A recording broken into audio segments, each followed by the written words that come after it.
2023 is drawn to a close, and as such, we are continuing our series of talking to people across Canada within CCBR to get the highlights from the year. Stay tuned for my conversation with Jer.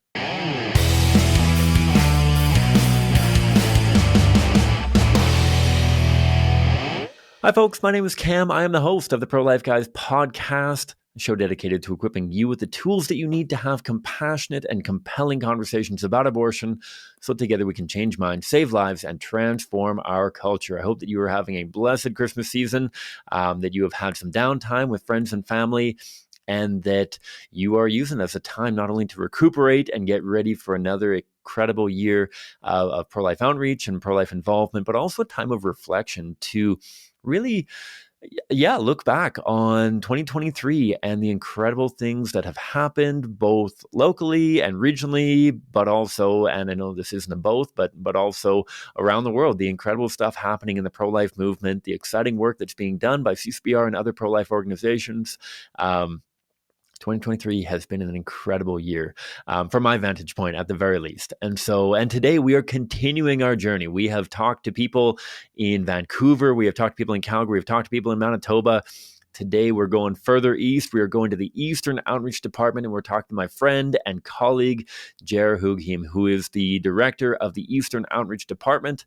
He is an incredible dude and has sacrificed tremendously to bring leadership and guidance and wisdom and thoughtfulness to the pro-life movement and to CCBR in particular. And so I am very fortunate that Jer was able to spare a little bit of time today as we're winding down the year to join me, to give me a few highlights from his vantage point and from the vantage point of the Eastern Outreach Department as it relates to the year that has been 2023. And so without further ado, here's my conversation with Jer Hooghiem, Department Manager for the Eastern Outreach Department of CCBR.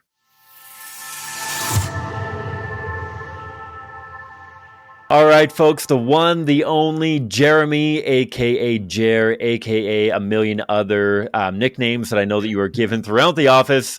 Jer, how you doing, sir? I'm doing fairly well today. A little bit tired, but very excited for the opportunity to be on the podcast. Yeah, I'm glad that you're able to carve out the time. Obviously, you've been crushing not only truck hours, but a million other things on your plate for the last number of months as we reach towards the end of 2023 here. And there's been, I feel like every year is a crazy busy, exciting, new things happening, all that kind of stuff.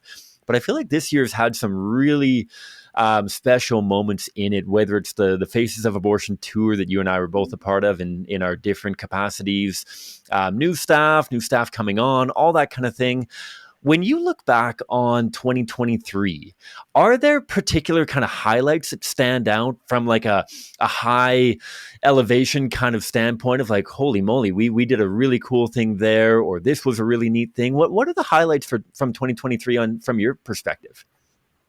Yeah, thank you for asking that. It was definitely, I mean, it goes by faster as I get older every time. I never thought I'd say that, but I do notice the years going by quickly. But I think some of the bigger highlights, one of the biggest programs that we run out here is the summer internship program, of which I am director right now. And it requires a bit of recruitment, preparing and planning and getting the people to come and put boots on the ground for that. And so two of the biggest recruitment programs leading up to that this year were our winter boot camp in February and our Pro-Life Week of Action in March. And both of those were fairly successful this year, thankfully. The winter boot camp is something we didn't plan on doing initially. It was a replacement for Florida when there was some travel restrictions happening. So it was our second time doing that. It was cold, but we had 14 participants come out and 5 of them went on to do the summer internship, which was really encouraging. And the Pro-Life Week of Action, that one has just kept on growing. That's been our largest one ever this year. So we had 27 teens attending by my count, and plus 6 alumni, people who had done previous summer internships who came back as assistant leaders, as coaches to help direct the new participants in conversation.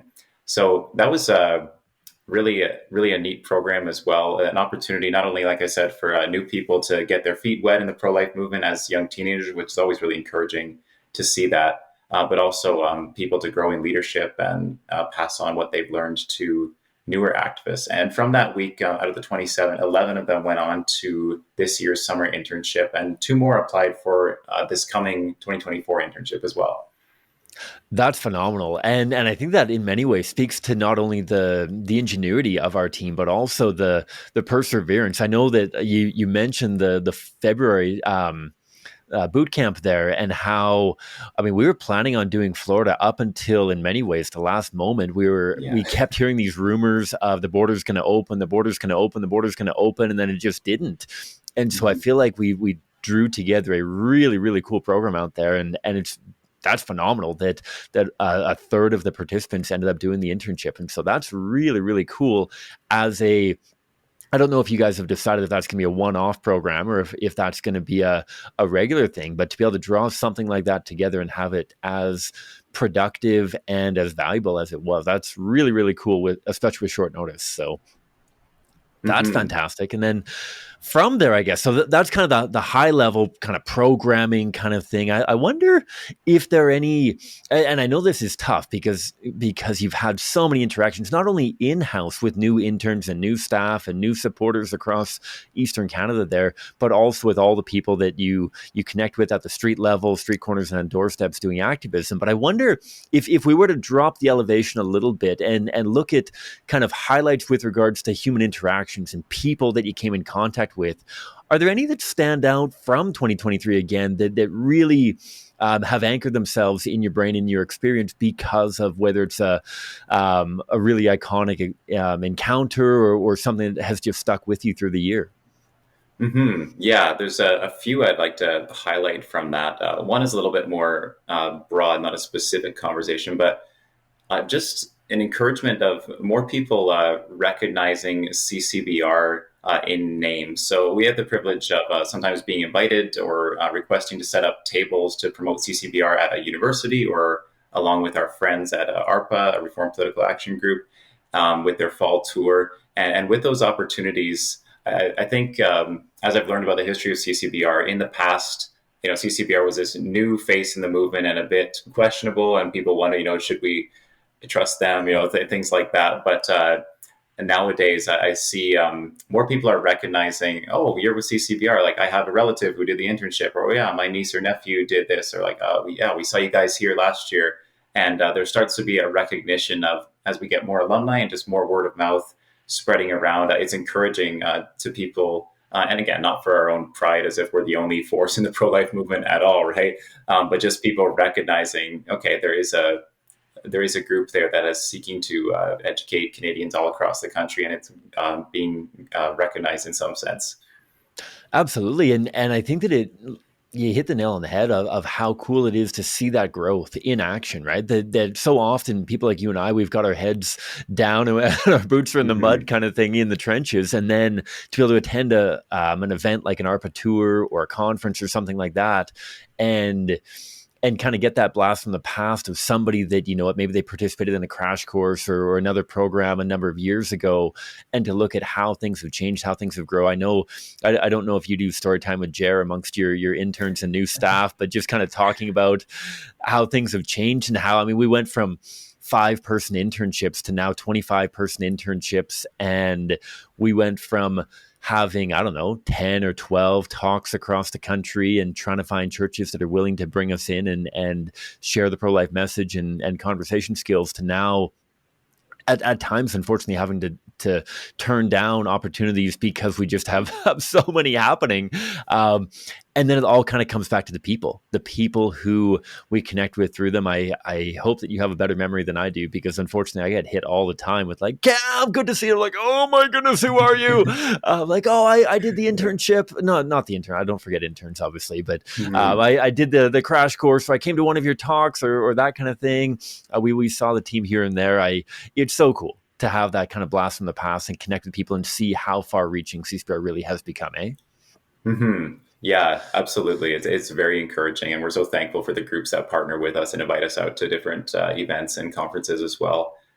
One other story that I think was particularly, I would say, a defining moment for our team in the Eastern Outreach Department here in Mississauga in the fall season was a bit of background on it. So some of our team, along with some volunteers, went to help out with the a campaign in the United States, in Ohio, where our friends at Created Equal and other pro-lifers were seeking to campaign against issue 1. I believe you guys have spoken about that on the podcast before.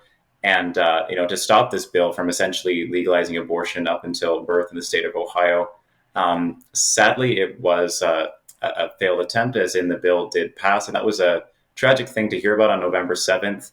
And it kind of, potential to discourage the team. Also that week, we heard about a conversation on campus, on a campus in Toronto, university student who spoke with one of our team members in Toronto, and she was pregnant. She was seriously listening to the conversation, but she still was intent on abortion, even at the end with all the offers of help.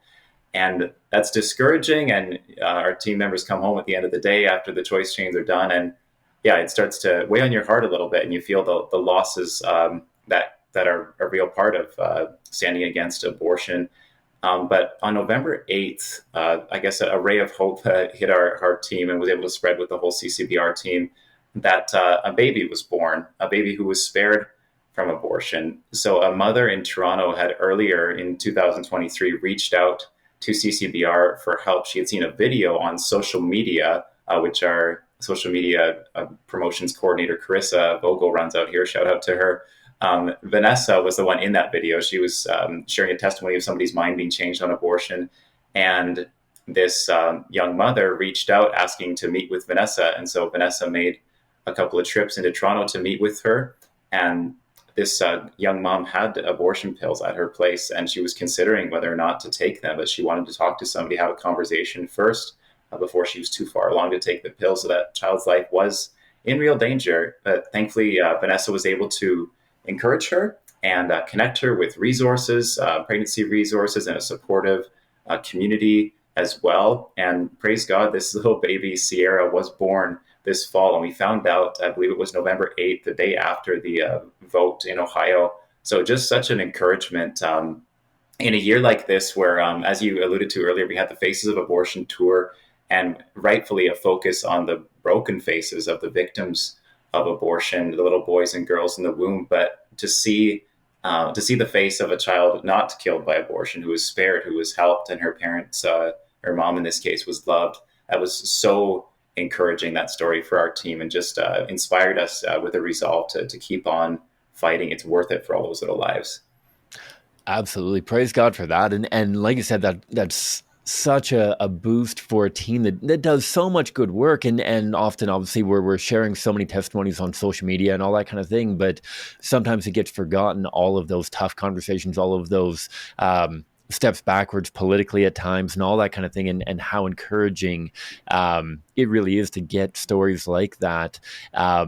And I know that for me, at least, over this the Faces of Abortion tour, a major theme that we were really highlighting out west here was getting the abortion considerations out of the clouds, out of the abstract arguments and legislation and statistics and whatnot. Those are all important, but they're only important if they're anchored in the very real little boys and little girls whose lives are kind of hanging in the balance. And so we really try to emphasize the human, the relational component of abortion, and how these are children who are in relationship not only with their parents and with their siblings and fathers and others, but also with us as pro-lifers, and in relationship with us. And we can't forget that, even as we are so focused on the higher level strategy and trying to bring about significant and massive, meaningful change and whatnot, we can never forget about those individual lives that really are the ones that we got to come back to day after day. And so thank you a ton for sharing that, and for reminding all of in the audience. Hopefully many people saw that on our social media already, but if you didn't, definitely go check out that story. I know that it's in both the End the Killing stories and in our newsletters and whatnot. If you're not already signed up for our newsletter, you can absolutely do that. I'll drop a link in the show notes below for how you can sign up for CCBR's newsletter. Last question I got for you here, Jer. I certainly, as a manager, as the manager of the Eastern Outreach Department, there's never a dull moment at CCBR. Mm-hmm. There's never a boring day or a day in which something doesn't change or happen, or that you're working towards something. And I'm wondering, can you give us a bit of a sneak peek for what 2024 looks like coming down the tube? What do we got coming up? Yeah, it is exciting. I think, like you said earlier in the podcast, there's always a ton to do in the movement, but so grateful for the team I have here. Just a brief shout out of Joelle, Christina, Vanessa, Miranda, Charity, Carissa. I get to work with all of them here. One highlight, I guess, is that we have new staff in the works. Two of them who are have been involved in the internships previously, who are on their way to joining us here. So we hope and pray they'll be able to start in office with us soon. Um, I guess a quick run through, we have usual programs like the Florida AAP. You guys had that on the podcast a little while ago. That's coming back with hopefully over 60 attendees putting boots on the ground there. A bunch of our staff are there for 2 weeks. We have the March break week of action coming up. The early bird deadline for that is December 31st. So anyone in the Greater Toronto area, your high schoolers, your youth who should apply, please send them out to us. We got the internship again in the summer, 4-month and 2-month options. For new things happening, we do have some new creative media plans. I can't say too much about that, but I know Carissa has got some things in the works, talking to some other colleagues about that. So I'm excited to see some increase in our online reach as well.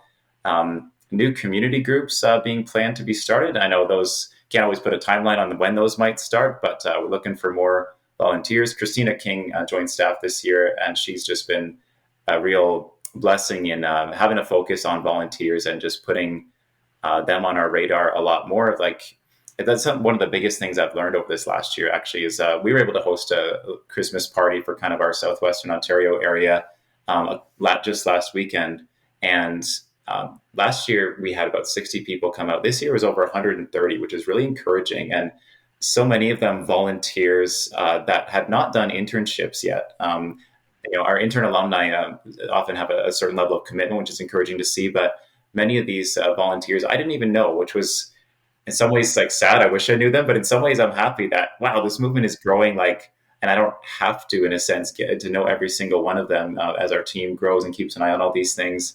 That there's so many, and that's one area that I hope we can grow in 2024, and that I hope all of us, including perhaps all of you listeners who are listening, can appreciate, is that the pro-life movement is not just the public figures or the celebrities or the people who are in paid or official positions to do these things in the different arms of the movement. The pro-life movement is you. It's the people on the ground. It's the boots on the ground, whether it's delivering postcards or knocking on doors, whether it's the parents who are raising little pro-lifers at home, taking care of the babies. It's the movement of dollars into accounts to support pro-life work. It's, movement of our prayers.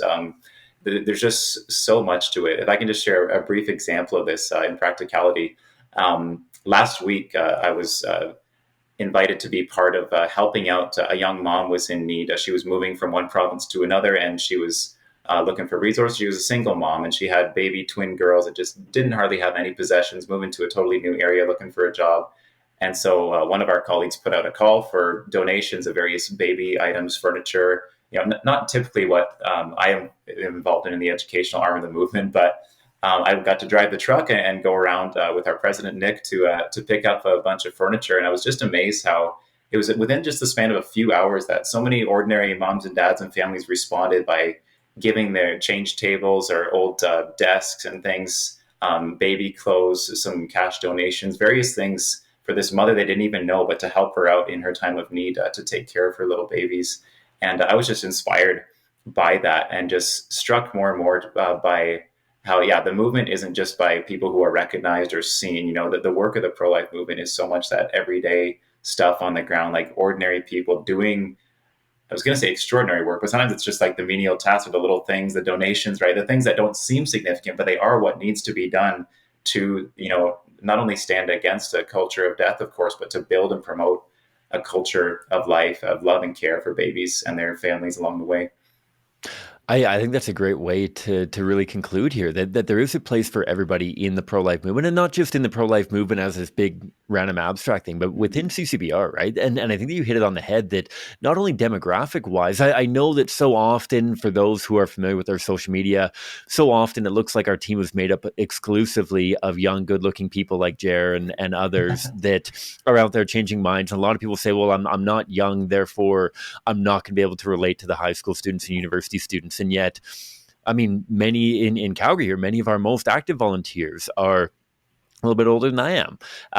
And we did crash courses across Western Canada. I know that many of the participants of the Toronto crash course as well were not in that kind of thought to be signature CCBR demographic of 16 to 24 kind of thing, that we have people in their 70s and their 80s even who are out door knocking with us or doing choice chain with us on street corners. And so not only demographic wise is everybody welcome and able to contribute in outreach, but like you allude to at the end there, of it's not just about age or ability, but also season of life. Like if it's really difficult for people to be able to contribute to activism because so much of our activism happens during the weekdays at lunchtimes and that kind of thing, there's opportunities in evenings and weekends, whether it's the kind of limited range of activism we do there, but also, whether it's helping out with, with baby drives, like you mentioned, or I know that our colleague Quana here in Calgary has a phone calling team that we get hundreds of pro-life contacts every year,